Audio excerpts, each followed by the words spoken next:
Wiro Sableng, Pendekar Kapak Maut Naga Geni 212. Dalam episode Pembalasan Nyoman Tuwipa, karya Master Bastian Tito. Ketika dia memasuki Klungkung, kota itu masih diselimuti embun pagi. Kesunyian pagi dipecah oleh derap kaki kuda yang ditungganginya. Sesampainya di depan pura besar yang terletak di persimpangan jalan, seharusnya dia membelok ke kiri. Tapi karena hari masih terlalu pagi, diputuskannya untuk menghangati perutnya dengan secangkir kopi lebih dulu di kedai yang terletak tak berapa jauh dari persimpangan itu. Meskipun hari masih pagi, di dalam kedai sudah penuh oleh pengunjung. Laki-laki yang baru datang ini duduk di tempat yang masih lowong, sementara pemilik kedai melayaninya. Beberapa orang tamu memandang kepadanya lalu meneruskan menyantap kue-kue atau menghirup minuman masing-masing. Beberapa di antara mereka meneruskan percakapan yang tadi terhenti karena kedatangan pengunjung baru ini. Semarak kota Klungkung kini semakin tambah dengan kedatangannya orang baru itu, berkata seorang laki-laki sambil memandang pada cangkir kopinya. Umurnya kira-kira 50 tahun. Sudah seminggu ini tentang penduduk baru itu saja yang dipercakapan orang, termasuk kau, menyahutnya kawannya. Kalau anak-anak muda yang mempercakapannya itu bukan soal, tapi kau yang sudah tua begini, ampun. Dicabutnya rokok kaumnya dari sela bibir, lalu dihembuskannya jauh-jauh. Laki-laki yang pertama tertawa. Waktu tertawa ini kelihatan gigi-giginya yang cuma tinggal beberapa saja. Sedang keduanya pipinya kempot mencekung. Kau salah, sahabatku. Kecantikan seorang perempuan bukan hak orang muda-muda semata untuk membicarakannya. Kita yang tua-tua ini pun tak ada salahnya.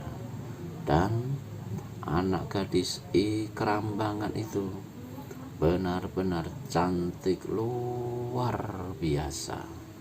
Belum pernah aku sampai setua ini melihat yang secantik dia. Apakah dia secantik bidadari? Ah, sobat, kata laki-laki tua itu sambil mengelus dadanya. Kau belum bertemu dengan dia. Nantilah kalau kau lihat anak gadisnya Ikrambangan itu, dia muncul, kau akan menyesal karena terlalu cepat dilahirkan ke dunia ini. Hingga ketika dia muncul di Klungkungan ini, kau sudah jadi seorang tua renta, kakek-kakek peot macam terong rebus. Beberapa orang tersenyum-senyum mendengar ucapan itu, dan orang tua tadi meneruskan lagi kata-katanya, sementara tamu yang datang sambil menikmati kopi hangatnya tidak menyanyiakan pula untuk memasang telinga. Kau tanya, apakah dia secantik bidadari? Sobat, meski aku belum pernah lihat bidadari, tapi aku yakin mungkin dia lebih lebih cantik dari bidadari di kayangan. Kau tahu, kulitnya kuning langsat, potongan tubuhnya besar di atas, besar di bawah, dan langsing di tengah-tengah. Matanya, pernah kau lihat bintang timur? Sepasang anak mata gadis Kerambangan itu lebih bagus dari matahari, persis bintang timur. Lehernya jenjang, pipinya selalu merah, apalagi kalau kena sinar matahari, persis macam pauh di layang. Sepasang alisnya tebal hitam seperti semut beriringan. Hidungnya mancung kecil macam dasun tunggal. Dagunya seperti lebah bergantung. Pokoknya segala macam perumpamaan yang diberikan orang cocok melekat pada dirinya. Dan kalau dia tersenyum, sobatku, rasa di awan kita melihatnya. Sudahlah, memotong kawannya. Habiskan saja kopimu. Kalau kau terus bicara tentang anak gadis Kerambangan itu, mungkin lewat tengah hari baru kita sampai ke tempat pekerjaan. Setelah kedua orang tua itu pergi, tamu tadi berpikir-pikir. Rupanya tentang kecantikan anak gadis Kerambangan itu sudah tersebar luas sampai ke pelosok kota Klungkung. Jangankan orang-orang muda, orang-orang tua seperti yang dua tadi pun masih punya minat untuk membicarakannya. Dia memandang keluar kedai. Matahari telah tinggi. Dihabiskannya kopinya setelah membayar harga minuman serta kue yang dimakannya. Orang ini pun keluar dari kedai itu, menunggangi kudanya dengan tidak tergesa-gesa menuju ke selatan. Di tepi jalan, seorang laki-laki separuh baya tengah mengukir sebuah patung di depan rumahnya. Penunggang kuda ini berhenti dan bertanya letak rumah yang tengah ditujunya. Setelah mendapat keterangan, maka dia pun melanjutkan perjalanan. Rumah itu kecil mungil, keseluruhan papannya baru dicat. Baru saja dia berhenti dan turun dari kudanya, pintu depan terbuka. Seorang laki-laki berpakaian bersih keluar. Ketika melihat orang yang turun dari kuda ini, orang itu pun berseru gembira. "Made Trisna, Kerambangan," sahut sahabat lama. "Kedatanganmu laksana dibawa oleh dewa-dewa di swarga loka. Bagaimana kau bisa tahu aku tinggal di sini?" "Secara kebetulan saja aku bertemu dengan Ida Bagus Loka di Denpasar. Dia yang menerangkan bahwa kau pindah dan menetap di sini." "Oh." Kerambangan manggut-manggut beberapa kali. "Mari silahkan masuk, sahabat. Tadinya aku hendak ke ladang, tapi biar ku batalkan. Seharian ini kita akan bicara panjang lebar." Kedua sahabat lama itu pun naik ke atas rumah. Setelah bicara panjang lebar ke barat ke timur, maka Made Trisna mengutarakan maksud kedatangannya yang sebenarnya.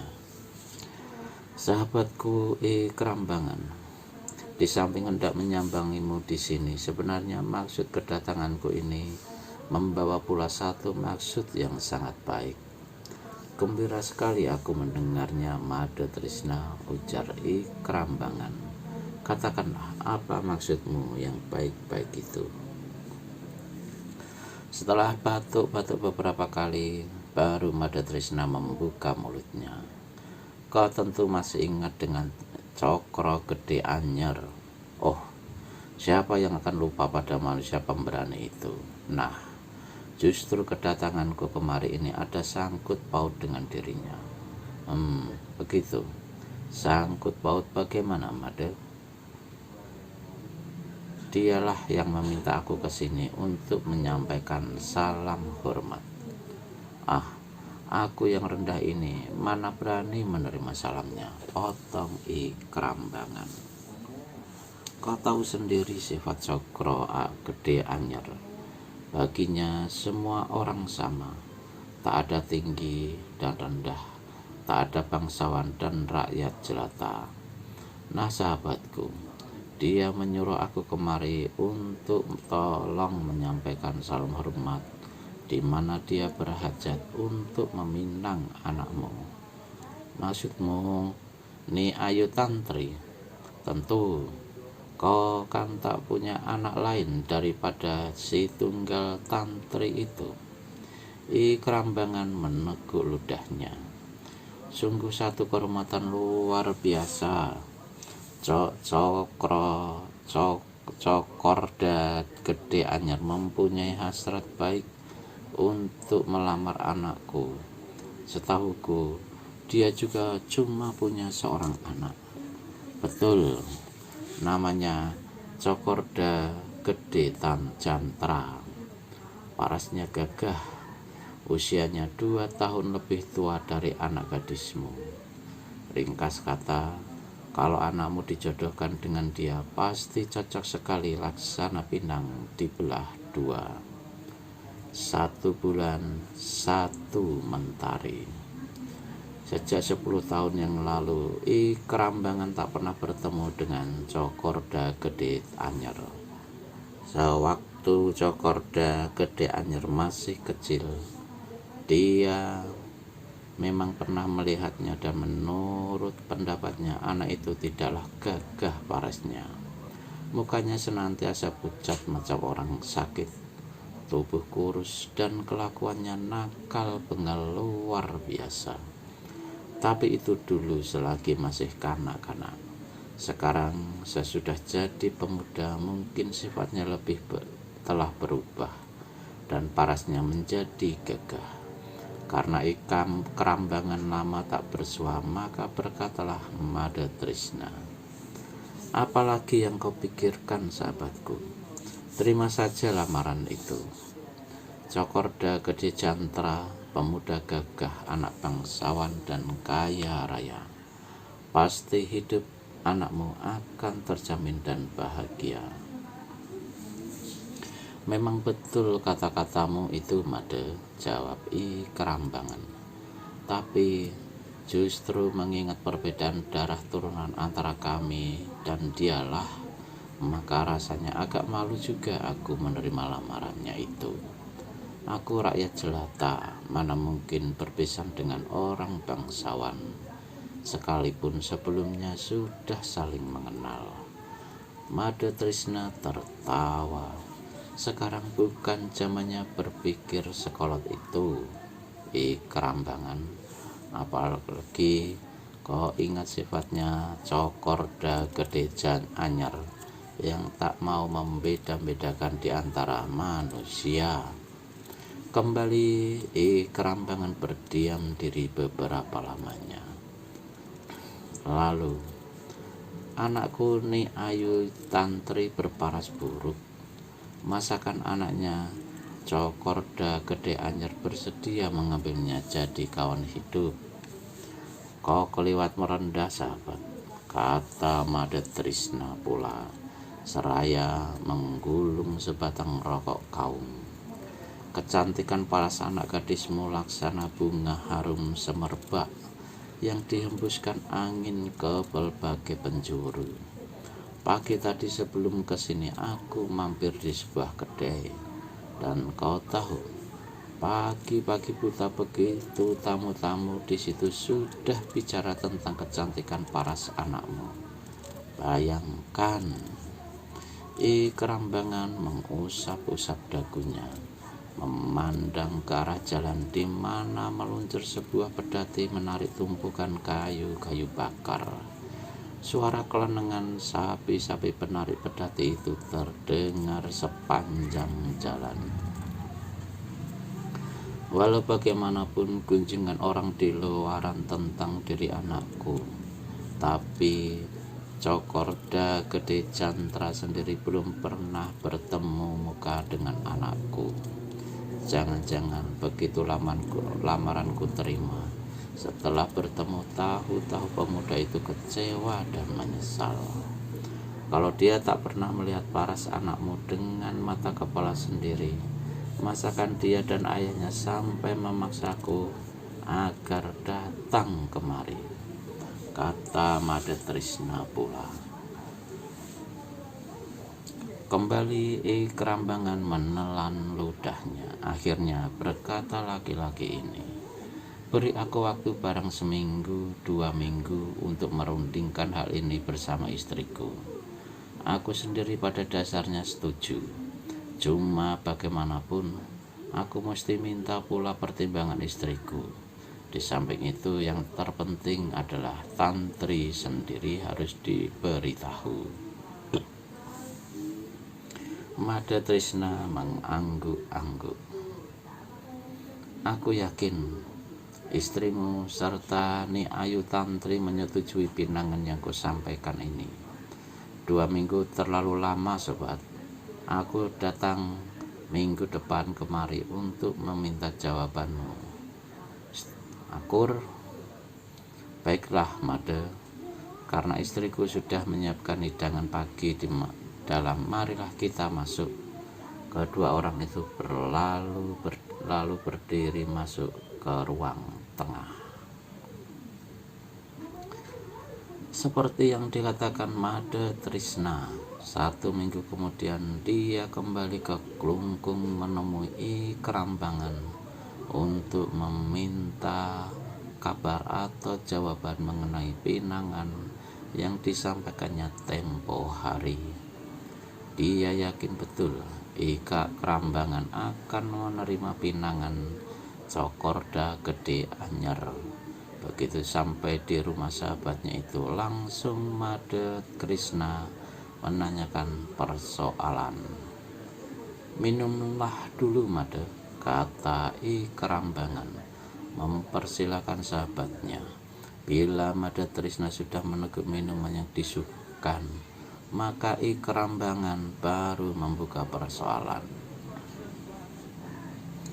Seperti yang kukatakan tempo hari, pada dasarnya aku bisa menerima lamaran Cokorda Gede Anyar. Bukan saja menerimanya, tapi malah menganggapnya itu satu penghormatan yang luar biasa. Mengingat dia bangsawan kaya raya, mau mengulurkan tangan pada keluargaku, bangsa rakyat jelata. Ketika mampu bicarakan pada istriku pun, dia terkejut dan hampir tak percaya. Dan seperti aku, dia pun menyetujui lamaran itu. Namun, setelah aku terangkan pada Tantri, kita terbentur pada satu persoalan, Made. Hal ini memang sudah kuduga dari semula, yaitu sejak kau mengemukakan lamaran 1 minggu yang lalu itu. Persoalan apa yang menjadi halangan itu? Kerambangan, tanya Made Trisna pula. 2 tahun sebelum kami pindah ke sini, sebenarnya Tantri telah mempunyai pilihan hati sendiri. Kau tentu mengerti maksud ucapanku. Maksudmu Tantri telah mempunyai kekasih? Kerambangan mengangguk. Mereka saling mencinta dan sudah punya rencana untuk menikah sesudah hari raya Galungan beberapa bulan lagi. Meski aku orang tuanya, tapi aku tentu dapat memaklumi, Made. Bagaimana aku tak bisa memaksa Tantri untuk memutuskan hubungannya dengan itu pemuda yang dicintainya. Terlalu besar dosanya memutuskan tali kasih seseorang. Aku khawatir tak akan dirahmati dewa-dewa lagi jika aku berani memutuskan hubungan kasih anakku. Lama Mada Trisna termenung. Kemudian berkatalah laki-laki ini, "Kau terlalu banyak khawatir, sahabatku.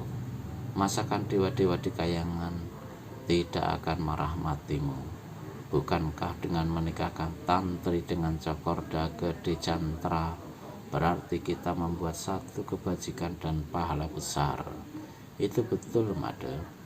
Tapi bagaimana dayaku untuk memutus hubungan Tantri dengan pemuda yang dikasihinya? Aku sebagai orang tua benar-benar tidak tega. Apakah kau sudah terangkan padanya bahwa yang melamar adalah Cokorda Gede Anyar? Apakah kau terangkan pula orang yang bagaimana adanya bangsawan kaya raya itu? Sudah, jawab Kerambangan. Semuanya sudah. Bahkan ku bujuk pula anak itu untuk mau menerima lamaran tersebut. Tapi sia-sia belaka, Mada. Untuk kedua kalinya Mada Trisna termenung. Setelah saling berdiam diri beberapa lamanya, kemudian bertanyalah Mada Trisna, "Apakah kau tak melihat cara atau jalan lain agar Tantri menyetujui perjodohan dengan Cokorda Gede Jantra?" Sudah ketempuh berbagai cara, Mada. Agaknya memang sukar melembutkan hati yang sudah diberikan pada seorang lain yang dikasihi. Kita harus maklum itu karena kita pun pernah muda. Sebagai orang tua, apakah kau tidak merasa itu merupakan satu keingkaran? Menyatakan bagaimana anakmu tidak berbakti padamu? Kerambangan menggigit bibirnya. Pertanyaan itu merupakan satu pukulan baginya. Tapi dia tersenyum sewaktu menjawab, "Meski aku orang tuanya, Mada, tapi aku juga bisa melihat sampai batas-batas mana seorang tua bisa mencampuri urusan pribadi anaknya. Penolakan yang dikemukakan Tantri bukan kuanggap sebagai satu keingkaran atau satu kenyataan bahwa dia tidak berbakti terhadapku. Kurasa siapa saja mempunyai hak untuk mengungkapkan pendapatnya mengenai ini. Urusan pribadinya, apalagi urusan yang menyangkut masa depan. Kukatakan aku dan istriku menyetujui lamaran Cokorda Gede Anyar.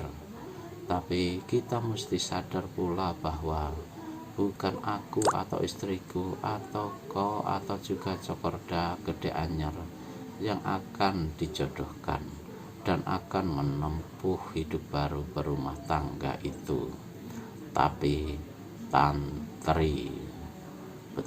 Betul sekali, sahut Mada Trisna cepat-cepat karena kata-kata Kerambangan itu menggejolakkan hatinya. Betul sekali apa yang kau katakan itu, sahabat. Tapi kita juga mesti menyadari dunia ini masih belum terbalik. Kita orang-orang tua mempunyai hak dan kewajiban untuk memelihara anak kita, dan kalau sudah besar membuat dia berbakti pada kita, mengikuti apa mau kita, karena niscaya orang tua itu tak ada yang berniat mencelakakan anaknya.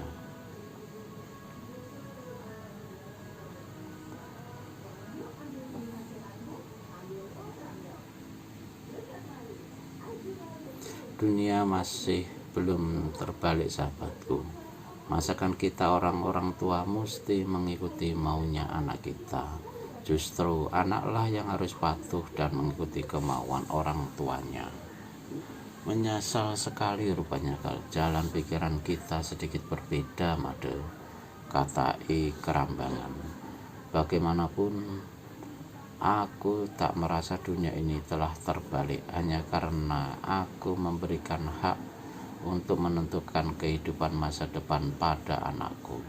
Dan aku juga menyadari bahwa memang bukan adat ataupun kebiasaan kita untuk berlaku seperti itu. Tapi harus disadari, Made, dunia kita di masa lalu tidak sama dengan dunia orang-orang sekarang. Dunia orang-orang sekarang tak sama pula dengan dunia orang-orang di masa nanti. Segala sesuatunya harus tunduk pada keadaan dan kehendaknya zaman,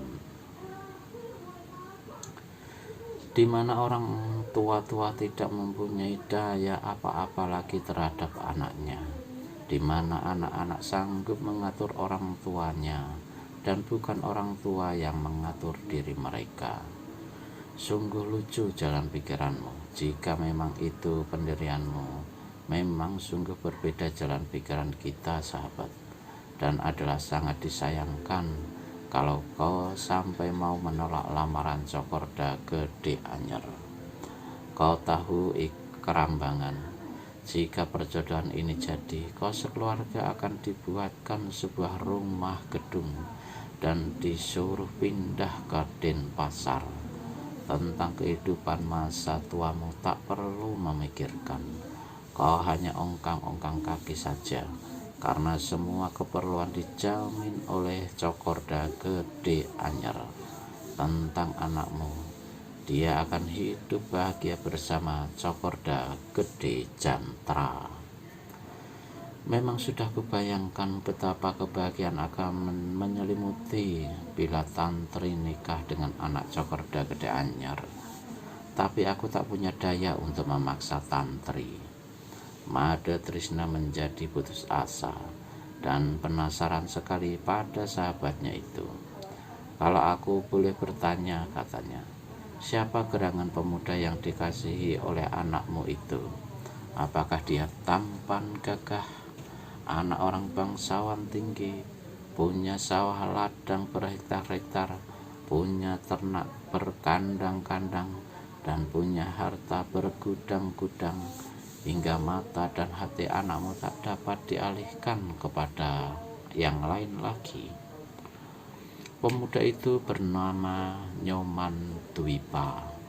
Dia tinggal di desa Jangersari, dan agaknya bagi Tantri, sawah ladang atau ternak atau harta kekayaan itu bukan apa-apa kalau dibandingkan dengan nilai kasih sayang yang dipadunya dengan Nyoman Dwipa. Rasa putus asa dan penasaran yang menggelorai hati Made Trisna lama-lama berubah menjadi kejengkelan dan rasa muak, yang akhirnya berubah pula menjadi rasa benci terhadap sahabat lamanya itu. Dianggapnya Kerambangan keterlaluan tololnya. Baiklah Kerambangan, kata Made Trisna seraya berdiri. Kalau begitu putusanmu memang tak bisa aku memaksa. Tapi terus terang ku katakan bahwa sebagai manusia hidup, kau terlalu bodoh untuk tidak mau menerima lamaran Cokorda Gede Anyer. Terserahlah kau mau bilang apa, sahabatku, jawab Kerambangan dengan perlahan.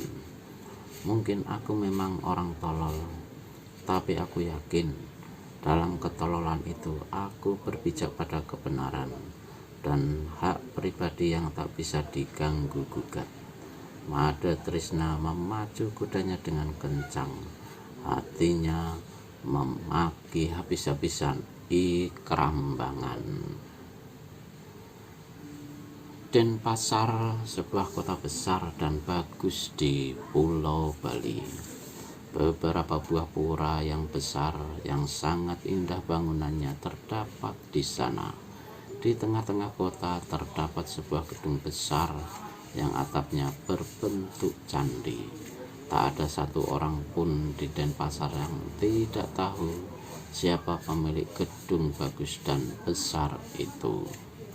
Bahkan Penduduk yang tinggal di pinggiran kota pun tahu bahwa itu adalah gedung kediaman bangsawan kaya raya Cokorda Gede Anyar. Waktu itu hari telah rembang petang ketika Made Trisna dan kudanya sampai di pintu gerbang gedung. Langsung masuk ke halaman dalam dan menemui Cokorda Gede Anyar. Sebelum dia membuka pembicaraan, Cokorda Gede Jantra sudah muncul pula, hingga dapatlah ia memberi keterangan sekaligus pada kedua beranak itu. Betapa terkejutnya bangsawan dan anak tunggalnya itu tatkala mendengar penuturan Made Trisna, tatkala mengetahui bahwa lamaran mereka ditolak oleh Ikrambangan. Tak peduli alasan apapun yang dikemukakan Ikrambangan, yang nyata ini adalah merupakan satu penghinaan besar. Ikrambangan manusia tak tahu diri, tak tahu diuntung, maki Cokorda Gede Anyar. Lalu dia berpaling pada anaknya dan berkata, "Sudah, kau cari saja gadis lain.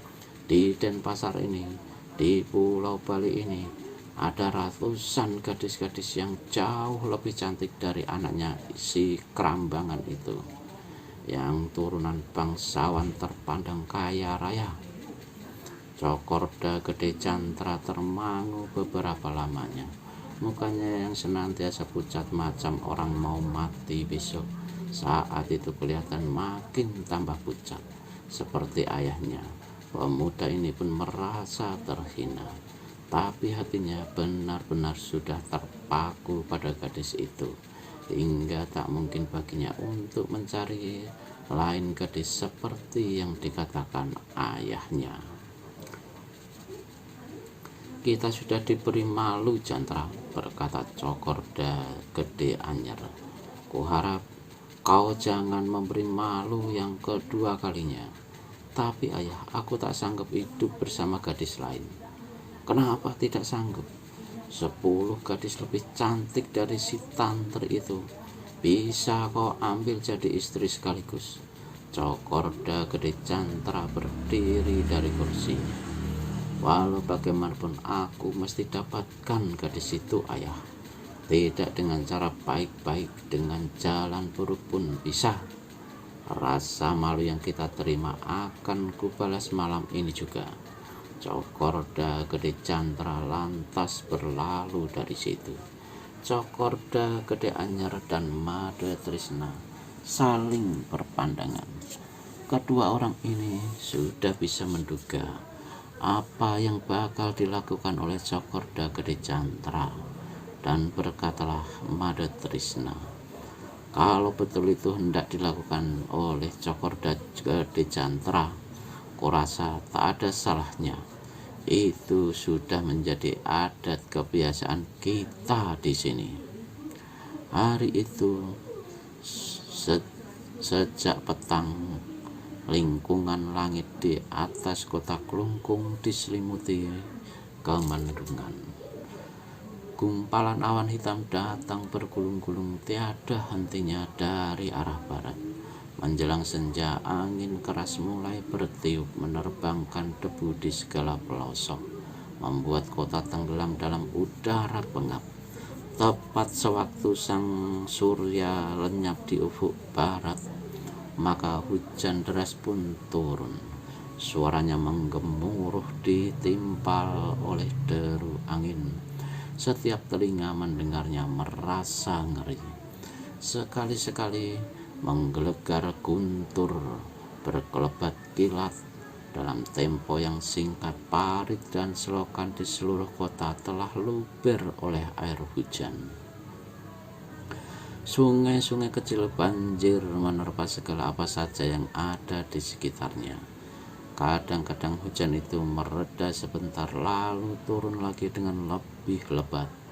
Dinginnya udara seperti merambas dan mencucuk sampai ke tulang-tulang sumsum.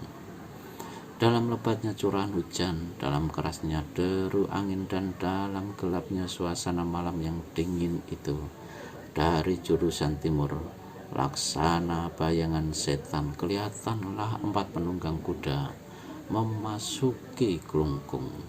Sesampainya di persimpangan jalan di depan pura, keempatnya membelok ke kiri tanpa mengurangi kecepatan kuda masing-masing. Air hujan dan lumpur bercipratan di belakang kaki-kaki keempat binatang itu. Hampir mencapai ujung jalan, salah seorang penunggang kuda menunjuk ke depan dan berkata, "Yang itu rumahnya, pergilah, aku menunggu di sini." 3 penunggang kuda lainnya segera mengeluarkan sapu tangan besar yang berwarna hitam, menutupi paras mereka dengan sapu tangan itu sebatas mata ke bawah. Kemudian ketiganya segera bergerak ke rumah kecil yang ditunjuk tadi. Seperti keadaan rumah-rumah di sekitarnya, rumah yang mereka tuju ini pun sunyi senyap. Tak satu lampu pun yang menyala, tanpa seluruh penghuninya tanda seluruh penghuninya telah tidur nyenyak dalam kehangatan selimut masing-masing. Ketiga orang itu turun dari kuda, segera meneliti keadaan sekeliling mereka. Langsung ketiganya menuju ke pintu depan. Dengan mempergunakan sebuah alat pintu yang terkunci berhasil dibuka. Hampir tanpa suara sedikit pun, ketiga orang itu masuk ke dalam rumah. Mata mereka terpentang lebar-lebar dalam kegelapan. Selangkah demi selangkah ketiganya bergerak. "Kurasa yang ini kamarnya," berbisik salah seorang dari ketiga, lalu mendahului kawan-kawannya maju ke pintu dan mengintai. Di dalam kamar gelapnya bukan main, tapi matanya yang tajam sanggup melihat sesosok tubuh yang terbaring bergelung di atas tempat tidur. "Biar aku yang masuk," berkata laki-laki bertubuh kurus. Didorongnya daun pintu. Pintu itu mengeluarkan suara bergeregetan, tapi suara ini tertahan oleh suara hembusan angin deras dan hujan lebat. Dengan 2 jari tangan terpentang lurus siap untuk menotok, laki-laki berbadan kurus ini melangkah mendekati tempat tidur. Tiba-tiba orang yang tidur di atas pembaringan membalikkan badannya. Selimut yang menutupi sebagian wajahnya terbuka, dan ketika dia bangun dengan cepat, orang ini segera membentak, "Siapa kau, keparat?" "Bukan dia," rutuk laki-laki yang mukanya tertutup kain hitam. Sementara 2 orang kawannya yang berdiri di ambang pintu berjaga-jaga juga terkejut sekali. Tadinya mereka menyangka orang yang tidur di atas pembarangan itu adalah Ni Ayu Tantri, gadis yang hendak mereka culik. Tapi suara bentakan itu nyata sekali suara laki-laki. Tak dapat tidak, yang tidur di situ adalah ayah dari gadis itu. "Maling rendah, kau berani masuk ke dalam rumahku?" Terdengar lagi bentakan itu. Adalah suara bentakan Ikrambangan yang menyangka manusia yang masuk ke dalam kamar itu adalah maling. Segera laki-laki itu melompat menyambar sebilah parang yang tersisip di dinding. Namun sebelum tangannya mencapai senjata itu, satu pukulan menyambar dari samping. Ikrambangan adalah seorang bekas kepala prajurit kerajaan. Dengan sendirinya memiliki ilmu silat yang cukup bisa diandalkan, apalagi kalau cuma menghadapi seorang maling. Mendapat serangan itu dengan cepat, dia melompat ke samping berkelit dan menyusupkan satu tendangan ke dada lawan. Tapi yang dihadapi Ikrambangan bukan maling biasa. Maling itu pun ternyata memiliki ilmu silat yang lihai. Dengan mudahnya dia mengelakkan serangan Ikrambangan, lalu berkelebat cepat dan tahu-tahu jotosannya melanda dada Ikrambangan. Orang itu melenguh tinggi. tubuhnya terhempas ke dinding, nafasnya sesak, dan dadanya sakit bukan main. Tapi karena dia tersandar ke dinding, dengan sendirinya dia mempunyai kesempatan baik untuk menyambar parang. Cuma dia masih kurang cepat. Sebelum tangannya berhasil menyentuh benda itu, dari kiri kanan 2 pasang tangan yang kuat-kuat telah mencekal kedua lengannya. Dia coba berontak, tapi tak berhasil. Sesaat kemudian, satu pukulan amat keras mendarat di keningnya. Kerambangan coba mempertahankan diri beberapa dan berusaha agar tidak jatuh pingsan, tapi pukulan itu terlalu keras. Lututnya tertekuk dan 2 orang yang mencekalnya melepaskannya. Laki-laki ini terhempas ke lantai tanpa sadarkan diri. Di kamar sebelah, mendengar suara ribut-ribut itu, 2 orang terbangun dari tidur masing-masing. Mereka adalah Ni Ayu Tantri dan ibunya. Biasanya Tantri tidur sendirian di kamar depan, tapi karena malam itu ibunya diserang demam panas, sehingga disengaja tidur bersama sekalian untuk menjaga ibunya itu.